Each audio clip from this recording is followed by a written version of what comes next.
정권 재창출을 위해서는 새누리당이 더 뜨거워져야 한다. 임태희 전 대통령 실장이 2012년 제18대 대선 출마를 공식화했다.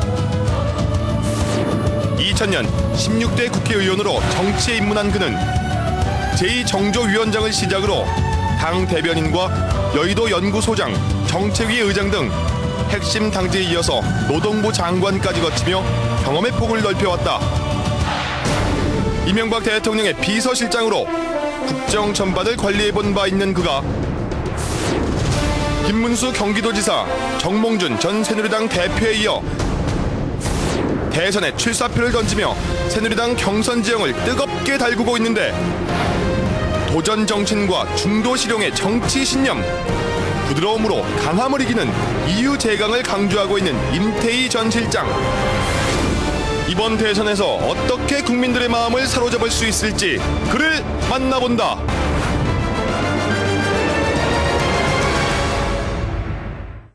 임태희 전 대통령 실장의 대권 도전에 정치권에 관심이 쏠려 있습니다. 당초 경기지사 출마설에 무게를 두는 전망들이 나왔지만 대선 출마 의지를 분명히 함에 따라서 여권의 대선 지형에도 변화가 예상됩니다. 임태희 전 대통령 실장 스튜디오에 직접 모셨습니다. 임 실장님 안녕하십니까? 네, 안녕하십니까? 네, 출마 의지를 밝힌 후 처음 이렇게 인터뷰에 모셨는데 대선 출마 얘기 앞서서 이제 워낙 또 지금 이 정부를 둘러서 현안들이 있지 않습니까? 또 임 실장 관련해서 얘기 나오는 부분도 있고 그 문제를 좀 한번 짚어보고 하겠습니다. 지금 검찰 수사 진행 중인 이제 민간인 불법 사찰 뭐 인물로 고발도 당하셨는데 이제 부인에도 불구하고 그 중체에 대한 문제에 대해서 사전 보고를 받지 않았느냐 이제 여전히 이제 의구심을 갖고 보는 분들이 있거든요. 그 부분에 대해서 어떤 답변이신가요? 예, 보고받지 않았습니다. 네. 왜 그러냐면 이 사건은 2008년, 2009년에 있었던 그 사건들입니다. 제가 실장에 부임한 것은 2010년 7월 달에 부임을 했습니다. 그 당시에는 이미 사건이 다 이제 이 문제가 돼서 검찰에서 조사가 되고 또 이 관련자들에 대해서 사법 처리가 이미 진행 중에 있었습니다. 네. 예. 그리고 또 하나 말씀드릴 것은 우리 정부로서도 제가 이제 아무래도 실장이었으니까 그 당시에 뭐 당연히 대통령께 이 문제는 여쭤보지 않을 수가 없죠. 그래서 여쭤보더니 실제로 잘 모르시더라고요, 내용을. 네. 예. 그러면서 이 문제는 철저하게 어쨌든 검찰에서 수사하도록 그렇게 할 수밖에 없지 않느냐. 네. 예. 그렇게 해야 되지 않느냐. 이렇게 하셨습니다. 이제 과거의 일이었다. 직접 보고 말씀하시는데. 근데 임 전 실장에 대해서 이 대통령의 친형인 이상득 의원의 후견인격 뭐 이런 표현들을 하잖아요. 근데 그 과정에 최근에 이제 여러 문제들이 이런 문제 영포라인 얘기들을 많이 하는데 사실 여부를 떠나서 이상득 부회장 얘기가 계속 나왔는데 그렇다면 과연 이 문제에서 비껴서서 있었겠느냐 그 점을 지적하거든요. 저는 공직자 출신이고 네. 또 당에서도 맡은 직책을 수행하는 당직자였습니다. 그 당직자는 뭐 당연히 관련되는 중진 의원님들이나 이런 분들의 얘기는 뭐 귀담아 듣고 또 의견을 구하는 거죠. 네. 예, 그런 점에서 이제 우리 당에 대해 선배시고 또 이제 여러 가지로 학교도 이 선배시면서 애정을 갖고 늘 이 관심을 갖고 조언해 주시는 사이였습니다. 네. 예. 근데 임 전 실장이 이은교 전 총리실 공직윤리지원관 또 진경락 과장의 가족이죠, 가족에게 금일봉을 전달한 부분 이게 또 상당히 논란이 됐는데. 왜 줬을까? 소위 이제 그렇죠. 세관의 인방음용 아니냐. 예. 이런 얘기들을 하잖아요. 이거는 좀 설명을 좀 드려야 되겠는데, 제가 이제 어느 언론에서 연락이 왔길래, 이건 있는 그대로 제가 얘기를 했습니다. 네. 그러니까 사법 처리가 이제 다 되고 구속이 되고, 제가 이제 고용노동부 장관 출신이다 보니까, 저희 비서관도 이제 제가 부처에서 데려오고 해서, 당연히 이제 저희 방에는 가끔 이렇게 이제 그런 고용노동부 출신들이 들렀습니다. 예, 그래서 지금은 구속됐습니다만 당시에 이제 최종석 행정관이 저희 방에 비서관하고 얘기하고 있던 중에 제가 마침 구속된 사람들 가족들이 요새 어떻게 지내냐. 네. 그게 이제 추석 전이었습니다. 2010년에. 네.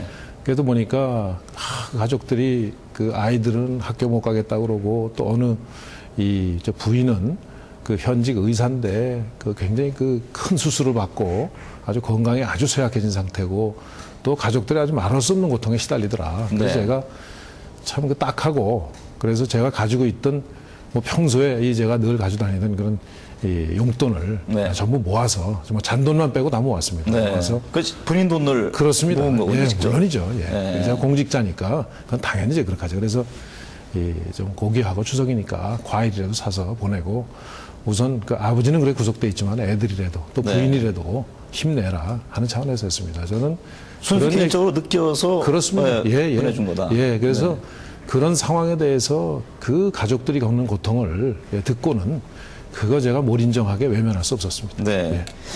지금 또 현안 중에 이명박 대통령 그 내곡동 사저 예, 예. 부집 예. 매입 문제를 놓고 고발을 당한 상태인데 이 문제에 대해서는 어떤 설명이신가요? 그것도 이제 이미 제가 그 당시에 국회에서 다 밝혔듯이 네. 이 경호처에서 이 전직 대통령 아마 김대중 대통령 때부터 이 업무를 담당했던 직원이 과거 전례에 따라서 자기가 처리했다. 이렇게 이제 그때 이 답변을 했죠. 네. 또 실제로도 그렇게 했다고 합니다. 그래서 이 그 내용 자체가 이 과거에 이렇게 해오던 그런 관행대로 이것을 그 했다고 주장을 하고 있고 그래서 어떤 면에서 보면 그 경호처 직원이 그 저한테 이게 그렇게 큰 문제가 되는 거에 대해서 굉장히 안타깝게 생각을 하더라고요. 네. 예, 그래서 그 이 문제는 어쨌든 그런 점이 있다는 걸 알아주시고 또 대통령께서 이 문제를 왜 경호처에만 시켰느냐 아마 이것은 사저에 관한 문제이기 때문에 네. 비서실에서 처리할 일이 아니다 이렇게 좀 보셨던 것 같습니다. 네. 그래서 아마 이제 경호법상에 경호는 대통령 퇴임 대통령도 이 경호를 해야 되기 때문에 경호처에서 이걸 주관했던 것 같습니다. 네. 근데 청와대 부지를 비싸게 구매 이제 국고 낭비한 부분인데 이제 업무상 배임 민주당에서 네, 그 지적을 했는데 과연 그 공간의 그 문제를 비서실장이 몰랐을까? 또 개입을 안 했을까? 이제 이런 반박이거든요. 제가 만약 알았다면 그렇게 처리하지 않았을 겁니다. 네. 지금 최수중 전 위원장 등 정권 실세들 비리 혐의로 상당히 이제 현 도덕성, 정권의 도덕성에 타격을 입고 있는데요. 지금 여전히 저 양재동 뭐 복합 터미널 그 네. 문제는 검찰 수사가 진행 중인데 네. 뭐 상당히 좀 마음이 그러실 것 같아요. 현재 상황을 어떻게 보고 계십니까? 예. 이게 참 하여튼 그 검찰에서 조사가 진행 중이니까 네. 예, 제가 구체적인 사항을 뭐 아는 바도 없고 말씀드리기는 어렵습니다만 어쨌든 우리 정부 이 중심에서 그 함께 일하던 그 분들이 네. 그런 일을 당하고 보니까 참 국민들에게 송구스럽고 저도 참 개인적으로 안타깝습니다. 다만 저희가 이제 그 제가 재임 중에 이 과거에 있었던 일로 인해서 사건이 드러나면서 네.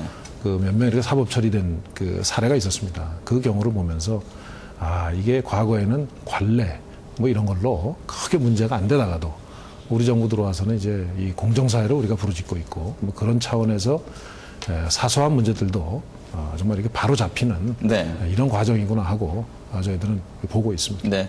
물론 임 실장님 그 전이지만은 지금 미국에서 광우병소가 발견돼서 논란이 일고 있고 예. 또 여전히 이 4대강 사업에 대해서도 이제 비판적으로는 있지 않습니까? 그렇죠. 예. 그 부분에 대해서는 지금 어떻게 받아들이고 있는지요? 이게 지금 저는 광우병 문제는 이렇게 생각합니다. 이거는 국민의 건강과 관련되는 문제는 저는 사소한 허점도 있어서는 안 된다고 생각합니다. 네. 완벽해야 된다고 생각합니다. 그래서 이거는 정말 검역 인원을 늘려서 전수조사를 하더라도 국민들이 걱정하시지 않도록 네. 명확하게 정리할 필요가 저는 있다 하고 정부에 얘기하고 있습니다. 네. 4대강 문제는 굉장히 좀 온도차가 많은 것 같아요. 그러니까 이 4대강 유역에 계신 분들은 정말 좋았다고 저한테도 개인적으로 얘기하는 분들이 계시고 네. 또 한쪽에서는 비판하고 그러나 분명한 것은 태국도 그렇고 또 중국에서도 심지어 우리 4대강 이 사업에 대해서 굉장히 높은 평가를 하고 있습니다. 그래서 제가 내일 이제 중국의 이 일 때문에 그동안에 여러 번 다녀오면서 네. 좀 중국에 방문을 하게 돼 있는데 그 제가 방문하는 일도 바로 이 4대강과 관련된 일입니다. 네, 4대강에 대해서는 결국은 좋은 평가를 받을 것이다. 저는 그렇게 생각합니다. 네. 그리고 조그마한 건물을 하나 져도 3년 동안은 여러 가지 하자가 일어나서 하자 보증을 하고 이렇습니다. 네. 저는 4대강 공사가 정말 하자 없이 완벽하게 됐으면 좋겠지만 사람의 한 이상 아마 하자가 일부 생길 수 있다고 생각합니다. 그러나 근본적으로는 홍수가 났을 때 홍수의 그 피해가 현저하게 주변 지역에서 줄어들고 네. 또 수량이 많이 확보되고 하는 긍정적인 측면은 전 분명히 있다고 저는 생각합니다. 네. 모두가 어려웠던 그때 그 시절. 농촌에서 태어난 그는 넉넉하지 못한 유년 시절을 보내야 했고 대학 시절에는 삶이란 무엇인가라는 철학적인 문제를 놓고 깊은 사색과 고민에 빠지기도 했던 청년 임태희. 그는 1980년 행정고시에 합격한 이후 20년 가까운 세월 경제관료의 길을 걸었고 IMF 경제위기를 계기로 정치 참여의 필요성을 느꼈다. 그리고 2000년 제16대 국회의원으로 정계에 발을 내디딘 임태희. 이후 당에서 경제통, 정책통의 역할을 하며 능력을 발휘해 나갔고 한나라당 정책위 의장 시절에는 합리적인 조정자로, 고용노동부 장관 시절에는 원만한 협상력을 인정받았다.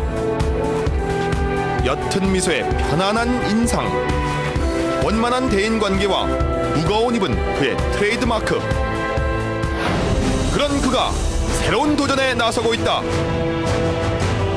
남을 대할 때는 봄바람처럼 따뜻하게, 자신을 대할 때는 가을서리처럼 냉정하기란 좌우명을 가슴에 품고 정치를 한다는 임태희 전 실장. 과연 그가 말하는 정치의 도는 무엇인지, 그의 머릿속에 그려진 대권의 꿈은 어떤 건지, 임태희 그가 궁금하다.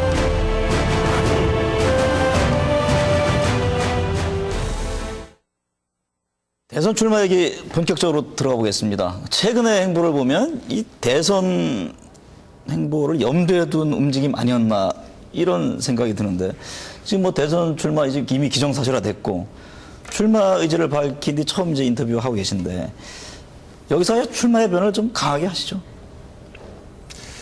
지금 오늘 원래 그 부분에 대해서는 말씀 안 드리기로 했었는데 네. 그건 정리해서 네. 예, 저희가 공식적으로 발표하겠습니다. 그래서 예. 많은 사람들은 김문수 경기지사가 출마를 하면은 네. 임 실장께서 이제 경기지사라고 갈 것이다 이런 생각을 했는데, 출마를 결심하게 된 동기 그거는 어떤 겁니까? 글쎄요, 뭐 경기도지사에 대해서는 제가 개인적으로 뭐 이렇게 해야 되겠다 하는 생각을 한 적은 사실은 없습니다. 네. 예, 분명히 그건 말씀드립니다. 이 대선을 아예 없으셨군요. 없었습니다. 네. 예, 예. 주위에서 많이 권했습니다만은 없었습니다. 예. 그리고 이제 이 대선 문제에 대해서는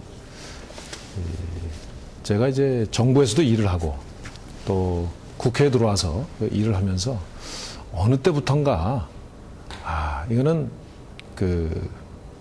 나도 잘할 수 있겠다 하는 생각을 하게 됐습니다. 네. 그래서 아주 고민해서 이렇게 결정한 것입니다. 네. 사실 오래전부터 준비한 것 아니냐. 2006년 당의 싱크탱크죠. 예. 여의도 연구수장 시절부터 용꿈을 꾸었다. 뭐 이런 얘기들을 하는 분들이 있던데, 실제 구상은 언제부터 하셨나요? 제가 2002년도에 네. 그 당시에 이 당의 정책조정위원장으로 경제정책을 담당하는 정책조정위원장으로 여러 가지 토론회도 하고 또 대선 준비를 했습니다. 네.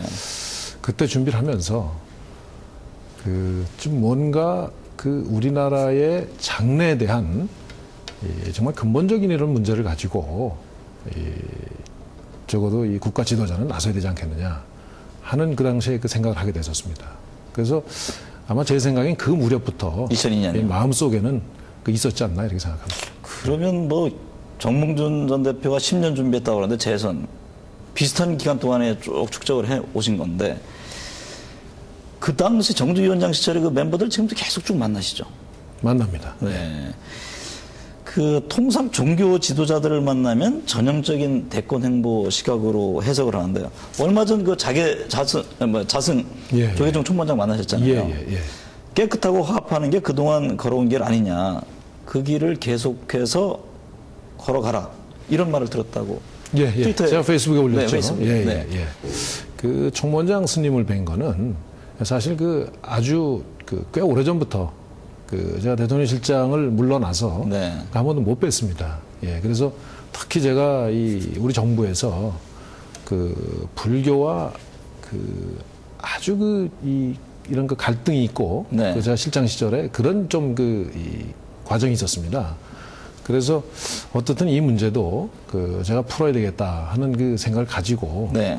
이 많은 제가 이 그 어떤 종단의 불교계 인사들을 만나면서 네. 당과 그때 함께 여러 가지 그 정책들도 마련하고 했습니다. 그래서 네. 그 정책들이 이제 제가 실장에서 물러나고 나서 어떻게 이게 지금 실행이 되고 또 무슨 문제는 없는가 하는 걸 좀 들어보고도 싶었고, 네. 그다음에 저 실장 물러나고 한번 그 인사를 드리려고 한번 그랬었습니다. 네. 그래서 그 약속이 됐던 겁니다. 어쨌든 뭐 근데 이제 결과적으로 네. 이게 언론에 보도가 되다 보니까 네. 그 우리 저 원장선님께서도 그런 취지의 말씀을 주신 겁니다. 그건 뭐 누구나 다 앞으로 행보에 대해서 이제 시사하는 바로 이해가 되는데 공식 출마는 언제쯤 할 계획입니까? 지금 뭐 15일 전당대 이전 이런 얘기가 나왔는데 뭐 이재호 전 장관 한 10일쯤 예상하고 있고 언제쯤 계획을 하고 계세요?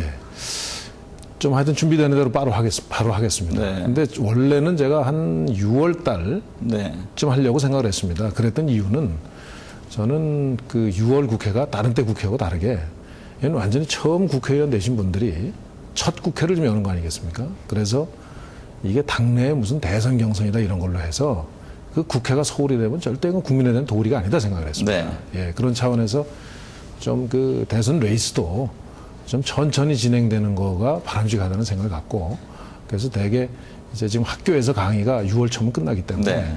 제가 그 강의 끝나면 이제 발표를 해야 되겠다 이렇게 생각하고 준비를 했는데 이 상황이 이렇게 돼버렸습니다. 빨라졌잖아요 지금. 그렇게 돼버렸습니다. 그러면 조만간 하게 되는 겁니까? 하여튼 가까운 시일 내에 지금 발표하도록 하겠습니다. 금주는 아니죠.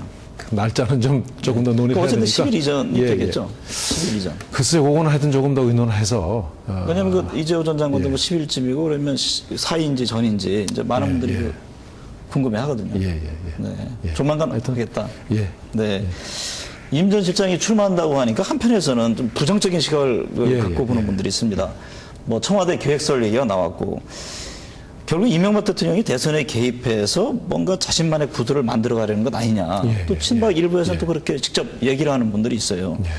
뭐 물론 이제 색안경을 끼고 바라보는 시각일 수 있습니다만 이에 대해서는 어떤 답변이신가요? 저는 정말 그런 그 평가를 보면서 야, 이 우리나라 정치가 지금도 이런가 하고 좀 솔직히 좀 한심하다는 생각이 들었습니다. 왜 그러냐면 지금 그 대통령을 하겠다고 나서면 이거는 정말 민심을 얻는 일이고 그건 뭐 민심은 천심이라는 얘기도 있지 않습니까? 그건 큰 흐름에서 와야지 무슨 정치 공학을 가지고 무슨 기획을 하고 하는 거는 저는 지금의 이 국민들의 이 스마트 시대를 살아가는 국민들의 수준에 저는 전혀 맞지 않는 그런 평가라고 생각합니다. 그러니까 출마 관련해서는 이 대통령을 만나서 얘기를 나눈 적은 있습니까? 없습니다. 전혀 없고요. 그래서 제가 혹시라도 청와대에 부담을 줄까봐 어제 이제 발표가 되고 나서 어제 제가 이 정무수석한테 이렇게 그 발표가 났는데 뭐 사실 준비해온 게 사실이다 하고 알려줬습니다. 이 대통령은 사실 뭐 대충 알고는 계셨겠죠. 제가 실장을 하면서는 전 적어도 실장직에 100% 충실했다고 생각합니다. 김문수 경기지사, 정몽준 전 대표, 뭐 이재호 장관 이른바 이제 비박 움직임 얘기를 하잖아요. 그래서 임 전 시장께서 과연 어떤가 비박 진영을 함께 할 것인지 아니면은 독자적인 노선을 갈 것인지 그 점에 대해서 많은 분들이 궁금해합니다. 저는 아까 제가 모두에 말씀드렸듯이 2002년도부터 그 생각할 때 정말 대통령을 하겠다는 이 입장에서는 국가의 장래에 뭘 할 것인가, 뭐가 필요한가 하는 게 전 제일 국민들로부터는 관심거리라고 생각합니다. 그리고 그거를 위해서 그 준비했기 때문에 저는 그것이 바로 그 임태희답게 가는 길이라고 생각합니다. 앞으로도 임태희답게 정치의 길을 걸어가도록 그렇다면 하겠습니다. 굳이 뭐 그쪽 연대가 아니라 독자적인 길을 가겠다. 그렇습니다. 그런 의미로 받아들여도 되겠죠. 지금 이제 박근혜 위원장 대세론에 대해서 여러 시각이 있지 않습니까? 친박 인사들 중에는 아니 몇 %도 되지 않는 사람들이 뭘 자꾸만 말이 많으냐 이런 시각이 있는데 근데 이 뭐 대세론에 대해서 뭐 독약이다 또 이렇게 얘기하는 분들도 있고 그 점에 대해서는 어떻게 받아들이시나요? 뭐 역대 선거에서 선거 때면 항상 대세론이 나오죠. 이해창 대세론 그렇습니다. 대세론 나오고 또 그 대세론이라는 게 그 과정을 진행하다 보면 또 뭐 뒤바뀌기도 하고 뭐 이런 게 그동안의 그 과정 아니었습니까? 그런 점에서 저는 그렇게 크게 그걸 의식하고 나가지는 않습니다. 예. 현 지지율 체제가 앞으로 요동칠 수 있다. 그렇게 보시는 겁니까? 저는 그렇게 생각하고 있습니다. 네. 이상돈 비대위원은 이재 의원, 김문수 지사, 뭐 임 실장도 포함을 해서 예, MB 예. 정권의 추구로 대통령을 하겠다고 나오는 것 자체가 잘못이다. 예. 이 국민 공감도 못 받는 인물이 나와서 대선 경쟁을 희화하고 우습게 만들 수 있다. 굉장히 직설적인 표현을 썼어요. 그래서 꼭 말씀드려야 됩니까? 제가 보기에 그 이상돈 교수가 굉장히 정치적인 분으로 전이합니다. 네. 예, 그분이 그렇게 얘기하는 그 배경을 전 다 짐작하고 있다고 생각합니다. 네. 예, 그래서 제가 구태여 그거에 대해서는 언급하고 싶지 않습니다. 네. 근데 어쨌든 경선에서 결국 맞붙어야 하는 상대인데 대선 후보로서 박근혜 위원장에 대해서는 어떤 평가신가요? 박근혜 대표는 어떻든 당이 어려울 때 네. 제가 2004년도에 그 최변호 대표를 모시고 비서실장을 할 때 이제 물러나시면서 정말 어려운 그 시기에 당을 당시에 이끌었고 또 이번도 마찬가지죠. 네. 그런 점에서 우리 그 새누리당의 가장 중요한 정책 자산인 건 분명하다. 다만 우리가 국민들로부터 또 국정 운영이라고 하는 수임의 기회를 받기 위해서는 저는 그동안에 우리 이번 총선을 지나면서도 보여줬던 여러 가지 한계. 네. 그래서 수도권에 대한 확장이 필요하고 또 중도에 대한 확장이 필요하고 또 젊은 세대에 대한 확장이 필요한데 이제 그런 점에 대해서 저는 상당한 노력이 필요하다고 생각합니다. 네. 그럼 대선 후보로서 임 실장의 강점은 뭡니까? 박 위원장보다 비교했을 때 더 낫다고 보는 건 또 뭔고요? 저는 그 표의 확장력에서 예. 저는 제가 아까 말씀드린 젊은 수도권. 젊음 네. 그리고 이 중도층에 대한 저는 이 확산력이 있다고 저는 믿습니다. 네. 그분에 대해서 박 위원장보다도 강점이다. 이렇게 보시는 그렇게 거죠? 생각합니다. 네. 예. 지금 비박계 대선 주자들이 한 목소리로 얘기하는 게 완전 국민 경선제인데 예. 그 이 실장님께서 얘기하는 경선 규칙을 보니까 조금 입장이 다릅니다. 앞서도 얘기했지만 젊은 세대 그 수도권 중도에 대한 표 확장 그래서 이 연령별 지역별 주장이 필요하다 그런 입장이신데 구체적으로 어떤 차별성이 있는 겁니까? 우선 이건 조금 제가 설명을 드리면 네네. 경선이라고 하는 거는 어쨌든 국민의 마음을 얻기 위해서 하는 겁니다. 네. 예. 그리고 정권에 대해서 다시 한번 맡겨주십시오 하는 그런 기회를 달라고 하는 저는 그런 행사라고 생각합니다. 그런 점에서 우리가 그동안에 부족했던 부분을 좀 채우는 경선이 돼야 된다. 그러기 위해서는 굉장히 뜨거워져야 되고 에너지가 그 경선을 통해서 쌓여야 된다. 네. 이렇게 생각합니다. 그러려면은 경선 참여하는 사람들도 제한적으로 이렇게 할 게 아니고 제가 말씀드린 그런 표들을 그런 지역으로의 확장력이 있는 사람들이 좀 참여를 더 하고 네. 어느 자리에 있든 참여를 하고 또 예를 들면 그러기 위해서는 그 사람들이 또 많은 선거인단을 통해서 평가받을 수 있도록 하는 게 좋지 않겠느냐 이렇게 생각합니다. 다시 말씀드리면 우리가 이 가게도 물건이 잘 팔리는 가게는 굉장히 좋은 물건들이 많을 때 손님이 끼거든요. 그렇죠. 그런 원리라고 생각합니다. 네. 손님이 많이 몰릴 수 있는 조건을 만들어야 구조를 된다. 만들자. 네, 구조를 만들어야 된다. 그렇다면 지금 그 경선 규칙 변경을 위해서 비박 3인방이 계속 요구를 하고 있는데 그들과 연대할 계획은 갖고 계십니까? 저는 뭐 연대해서 하고 이거보다 네. 어떻든 그 박근혜 대표도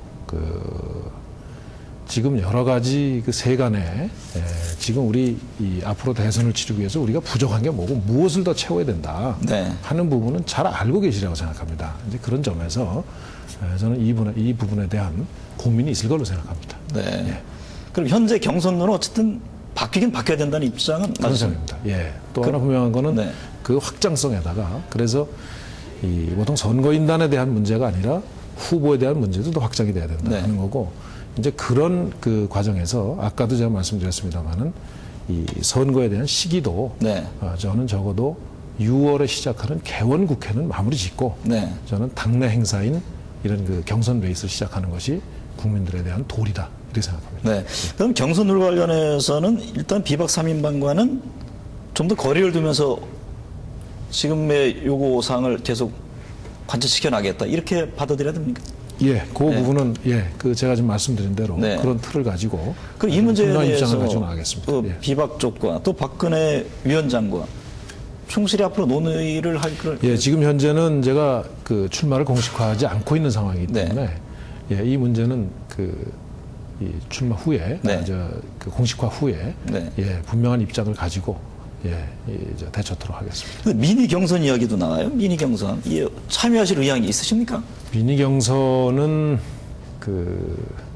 제가 지난 2006년도에 이 당내에서 그 소장파들이 당시에 전당대회 때 한번 했던 그 경험이 있습니다. 근데 이것은 또 하나의 이 그룹이고 또 하나의 이거는 또 파벌 형식이 아닌가 이렇게 생각합니다. 네. 그래서 저는 개인적으로 이 방식에 대해서 그렇게 썩 긍정적으로 보지 않습니다. 네. 그러면 한편에서는 이른바 페이스메이커 역할을 하는 것 아니냐 이런 시각이 있었는데 예. 이분에 대해서 분명히 선을 그셨네요.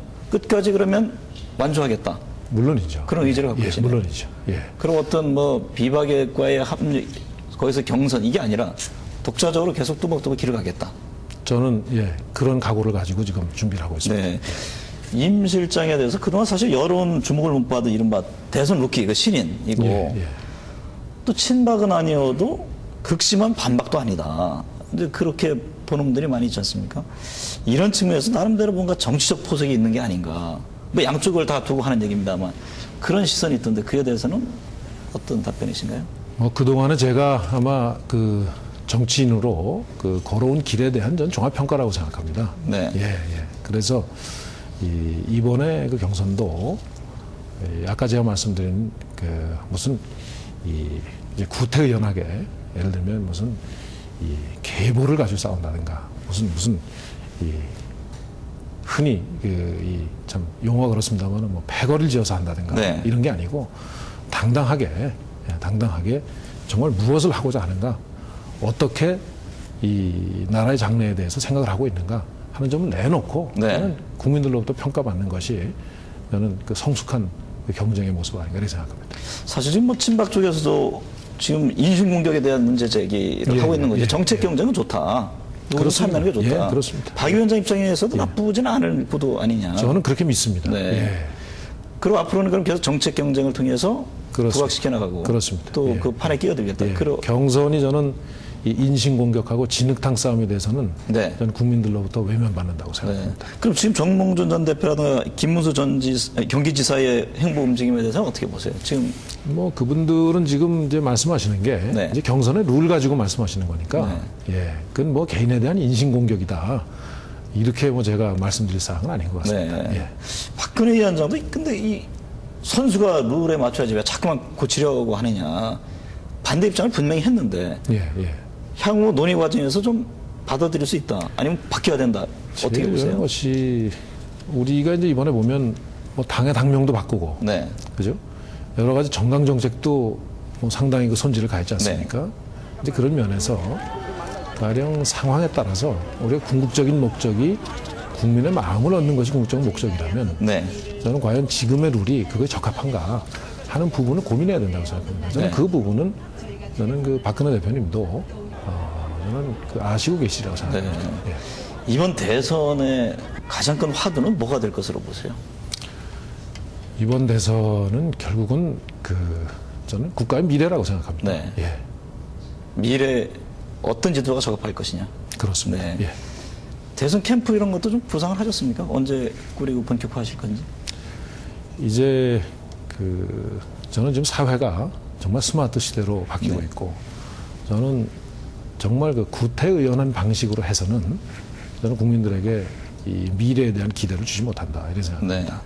좀 새로운 방식으로 이렇게 하려고 합니다. 그래서 가급적이면 저와 그동안에 여러 가지 정책을 만드는 과정에서 또 제가 이 사회활동 또 정치활동을 하는 과정에서 또 각자의 위치에서 도와줬던 그런 분들이 정말 자발적으로 도와주는 그야말로 이 국민 캠프 형식으로 운영하려고 지금 생각을 하고 있습니다. 안철수 교수가 구상하는 거와도 좀 상당히 맥을 같이 하는 것 같은데 안 교수에 대해서 안철수 교수요.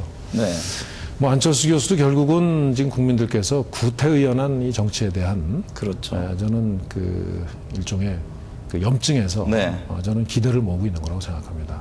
전 기회가 되면 뭐 안철수 교수도 제가 생각하는 이런 정치의 틀 속에서 저는 그 뭐 논의하거나 경쟁할 수 있는 상대라고 생각합니다. 네. 안 교수와 연대 가능성도 열려 있다고 보시는 거죠? 뭐 지금 여기서 이제 그런 가능성을 말씀드리는 건 네. 적합치 않고요. 네.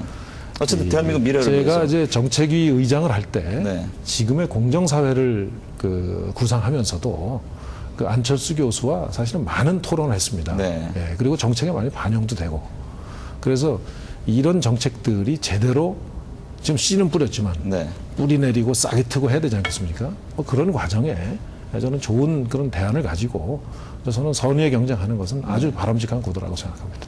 최근에 만나거나 연락하신 분이 최근에 정치 행보를 시작하고는 네. 연락이 잘 안 되더라고요. 네. 그 전에는 뭐 자주 봤었습니다. 네. 어쨌든 같이 얘기하고 같이 예, 예. 또 어깨동무할 부분이 분명히 있다. 그렇게 예, 보시는 저는 뭐 충분히 네. 이 함께 이 공감대를 이뤄 나갈 수 있는 상황에 정책 따라서는 정책이 있다고 새누리당 생각합니다. 그 경선판에 들어올 수도 있다. 그렇게 만들어야 된다. 그렇게 보시는 겁니까? 지금 뭐 저 개인적으로는 뭐 그렇게 했으면 좋겠습니다. 네, 민주통합당에서는 무슨 얘기냐? 예. 그쪽 진영 얘기를 계속 하던데. 예, 예. 좋습니다. 그 좀 개인적인 예, 얘기. 예, 어차피 이제 대선 출마 얘기를 하셨으니까. 고향이 이제 경기도 성남이시잖아요. 거기 그렇습니다. 지역구 예, 예, 하셨고. 예.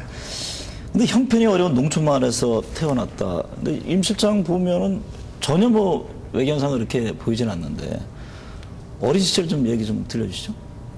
정말 힘들었잖아요. 뭐 저도 흔히 얘기하는 새방에서 태어났고.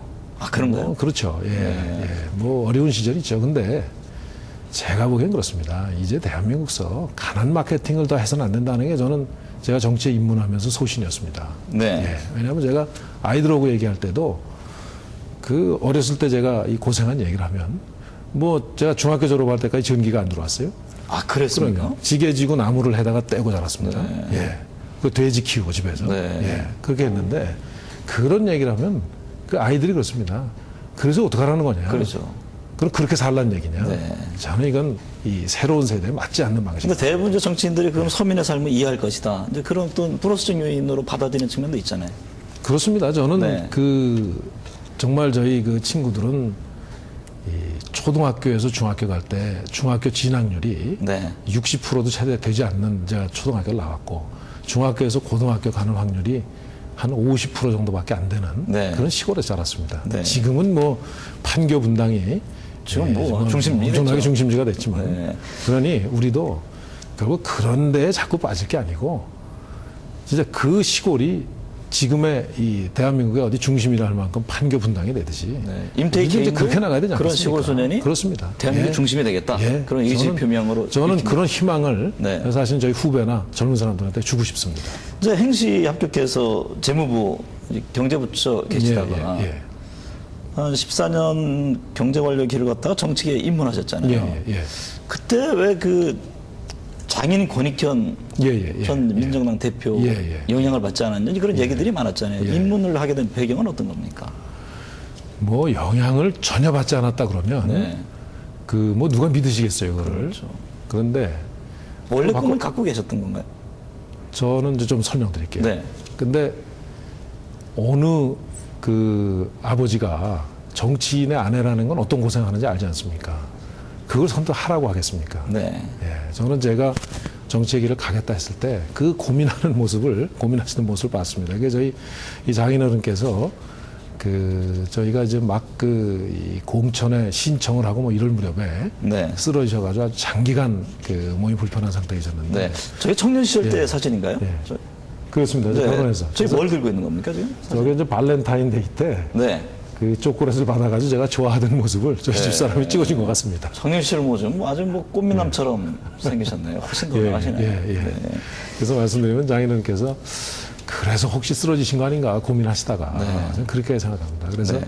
이거는 제가 저희 집사람을 설득해서 그렇게 나왔습니다. 그리고 이제 공무원을 하다가 나온 것은 공무원은 보니까 찾아오는 국민들한테만 서비스하는 공직이더라고요. 네. 예. 근데 정치는 찾아가서 서비스할 수 있는 공직이다 이렇게 생각했습니다. 네. 2009년 9월 개각 때 이제 예상하면 경제부처 장관 갈 것이다 했는데 예. 노동부 장관을 가셨어요 그때. 예. 그때 심정이 어떠셨습니까? 저도 그 발표 직전에 발표 40분 전에 연락이 왔어요. 예, 그 당시 이제 노동계 현안이 머리 아플 때잖아요. 그때 막 여러 가지 많아가지고. 그렇죠. 네. 그래서 심지어 저한테는 이건 정치인의 무덤으로 가는 거다. 그렇죠. 노동부 이런 거 복지부 얘기하는 것이 특히. 있습니다. 예. 그래서 저는 그 당시에 제가 정책위 의장을 하면서 그 여러 가지 이제 그 여야 협상도 해내고 뭐 이러면서 하여튼 그 우리 정부의 출범에 그 참여했으니까 우리 정부가 제일 힘들고 이 머리 아파하는 이 정말 노사 네. 문제를 정리하는 노동법 개정을 또 원만히 해봐라. 참 잘 처리하셨죠. 그렇게 하면 대통령께서 예, 믿고 맡기셨다고 생각합니다. 네. 그러니까 최선을 다해서 예, 그거는 정말 이 근데 총리 자리에 하겠습니다. 대한 욕심도 있으셨다고 들었는데. 저요? 예. 뭐 그건 그렇지 않습니다. 그러잖아요. 예, 그건 뭐 언론에서 총리로 가는 것도 다는데 저는 제가 그 뭐 이 공직은 그렇게 선택해서 가는 게 아니고 하여튼 주어지면 최선을 다하는 거고 어느 제가 어떤 자리를 구체적으로 저는 얘기해 본 적이 없습니다. 네. 그러나 이런 일을 하고 싶다 하는데 더 저는 관심이 지금은 있습니다. 뭐 총리 자리가 아니라 딱 정해져 있잖아요. 청와대 주인, 대통령. 그 목표가 지금 서 있는 거잖아요, 지금. 지금은 그동안에 제가 생각해오던 그 뜻을 네. 예, 그 펼칠 수 있는 길이라고 생각해서 그렇습니다. 근데 모신 김에 임 전 실장 대해서 이제 비판, 부정적인 예. 견해를 표출하는 분들 예. 중에 결단력이 없는 예스맨이다. 자신의 견해를 밝히기보다는 뭐 이른바 위에서 대통령이 원하는 대답 이것만 한다. 이런 얘기 들으셨죠? 뭐 그런 얘기 많이 하더라고요. 네. 예. 그 예. 근데 본인은 억울한 그런 거를 뭐 보고 얘기하는지 모르겠습니다. 네. 근데 비서실장이 자기 목소리를 세게 내면 어떻게 됩니까? 네. 예. 그래서 저는 앞줄보다는 항상 뒷줄에 서 있는 그 경력을 가지고 있습니다. 네. 예. 또 그렇기 보면- 때문에 네. 그렇기 때문에 아마 그런 평가가 나온 거 아닌가. 저는 뭐 그 평가에 대해서 일하실 때는 제 그냥 단호하게 직을 하시죠. 제 직을 충실히 수행했다는 평가로 저는 생각합니다. 네. 예, 그러나 제가 책임을 지고 해야 될 일은 제가 책임을 회피하거나 뭐 뒤로 미룬다거나 한 적 없습니다. 다 정면 돌파했습니다. 네. 좀 이게 대통령 이제 말년인데 누구보다 잘 아실 거 아니에요. 예. 당선됐을 때의 초심을 잃지 않고 있다고 보십니까? 지금 여러 워낙에 비난의 화살이 있고 지금 국정 수행에 대해서 예. 부정적인 평가가 지금 나오고 있잖아요. 그렇죠. 이 참 안타까운 부분인데요. 네.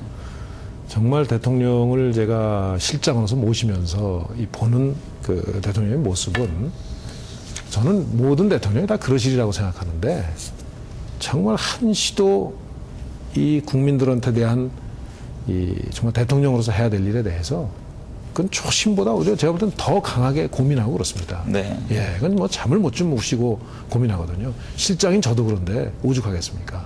근데 다만 이제 우리 정부에서는 그러한 부분들이 그러니까 가정에서 왜 일만 열심히 하는 아빠가 정치를 해냈다. 여유를 안 받다. 애들하고 이렇게 같이 해주지 않으면 정말 그 외면 받지 않습니까? 네. 저는 조금 국민의 마음을 이렇게 공감하는데 공감을 얻어내는데 조금 우리가 부족하지 않았나. 그래서 저는 좀 그런 기회를 많이 갖자고 또 말씀을 드립니다. 네. 그거에다가 또 하나는 우리 정부 들어와서 제가 실장 때 많은 그 정말 갈등 이슈죠. 그 네. 갈등을 할 수밖에 없는 개혁 이슈가 있었습니다.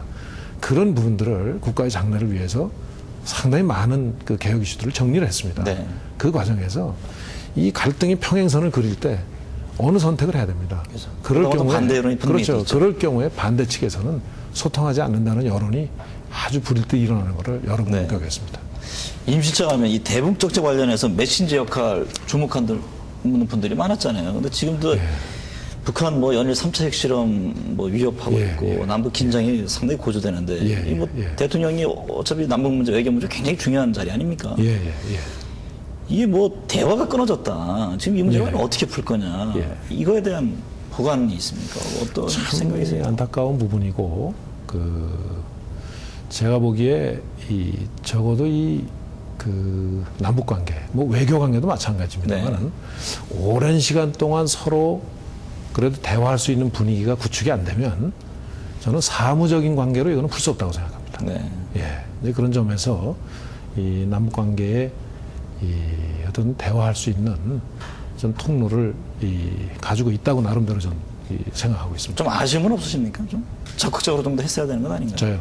아니, 이 정부에서요. 예. 정부. 그러니까 우리 정부에서 제가 그 이 부분에 대해서는 저도 적극적으로 하자는 네. 그런 입장을 늘 가고 있었습니다만은 이 불행하게도 이제 천안함 사태가 나면서 네. 이 부분을 이렇게 풀어내기가 쉽지 않았습니다. 네. 예. 그러니까 지금이라도 이 남북 관계는 저는 이 한반도의 장래를 위해서 네. 풀어야 된다고 생각합니다. 네. 오늘 나오셔서 여러 말씀 들었는데요. 아무쪼록 이제 새로운 도전에 나선 만큼 힘찬 발걸음 또박또박 내딛길 기원하겠습니다. 오늘 자리 함께 해주셔서 감사합니다. 네, 감사합니다. 예. 네, 정법의 집중호사 여기서 마칩니다. 저는 내일 이 시간 다시 인사드립니다.